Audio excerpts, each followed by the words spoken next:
All right, welcome back to the shop. So this is a real quick video.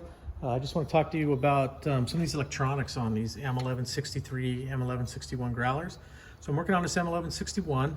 It's had a lot of problems, a lot of air leaks, a lot of electrical issues in here because it's has some salt water. So I went through and first off, this breaker down here was frozen, or it was rusted up and burned out, so it was no good. So I replaced that, and then I go to turn on the compressor still doesn't turn on. But then I go to test the power here at the relay. This is the relay for it. And when I tap it, it goes on. So I turn it back off at the switch, turn it back on a few times. It doesn't come on unless I tap it a little bit. So I figured, well, it got overheated or whatever. It burned out.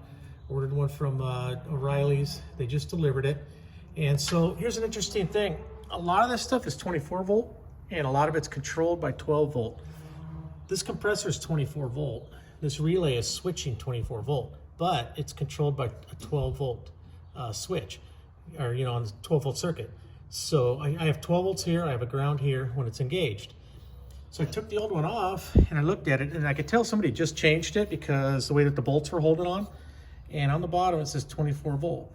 Well, so it's a 24 volt circuit here going to the compressor, yes, but it's controlled by 12. So you have to get a 12 volt relay, because what happened was this thing had 12 volts going to it. It wasn't enough to make the relay, actuate and close the circuit unless you tapped it. Then it was just enough, because it's fighting against a spring.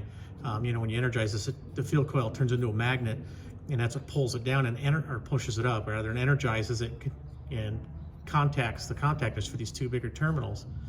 12 volts was almost enough to do it, but not quite. So if I tap it, then it could overcome the spring, and then it would work.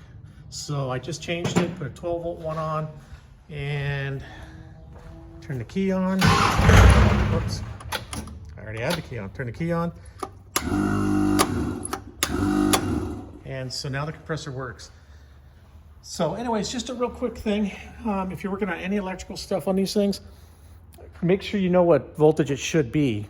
A lot of stuff's 24 volt, yes, and a lot of it's 12 volt, yes. Mostly the 12 volt stuff is mostly for like switching and stuff like that, but not always. So just beware. Just because you're working with a 24 volt circuit here doesn't mean you need a 24 volt relay. The voltage matters here on what controls the relay. This will handle it. This is an 80 amp relay. It's running like 30 amps or whatever for the compressor, so double that, and it's like 60 amps. It's drawing now because it's drawing 24 volt. So anyways, hope that helps, and thanks for watching. Please hit the like button, subscribe if you haven't already, and share with a friend. Thanks.